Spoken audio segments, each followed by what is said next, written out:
April महिन्याचा दुसरा आठवडा सुरू झाला आणि कोल्हापूरसह संपूर्ण राज्यातील तापमानाचा पारा चांगलाच वाढला। सलग दुसऱ्या दिवशी कोल्हापुरातील तापमान 39 अंशांवर गेलं होतं।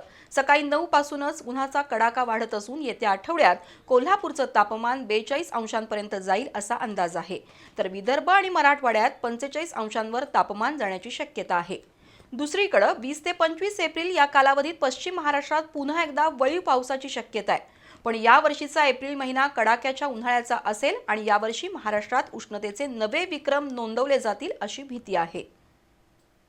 पर्यावरणाचा ऱ्हास झाल्यानं ग्लोबल वॉर्मिंगची भीती सर्वांनाच माहीत आहे। पण गेल्या 5-7 वर्षात ज्या वेगानं उन्हाळ्याची दाहकता वाढत चालली आहे ती पाहता पुढील पिढ्यांना आपण काय देणार आहोत असा प्रश्न निर्माण होतो। या वर्षीच्या एप्रिल महिन्याचा दुसरा आठवडा सुरू झालाय आणि सूर्यनारायण आग ओकू लागलेत। कोल्हापुरातील आजचं तापमान 39.6 अंशांवर गेलं होतं। सलग दुसऱ्या दिवशी कोल्हापुरात भाजून काढणारं ऊन आणि अंगाची लाही लाही करणारा उकाडा जाणवत होता। त्यामुळे दुपारच्या वेळी कोल्हापुरातील प्रमुख रस्त्यांवर वर्दळ कमी झाली आहे।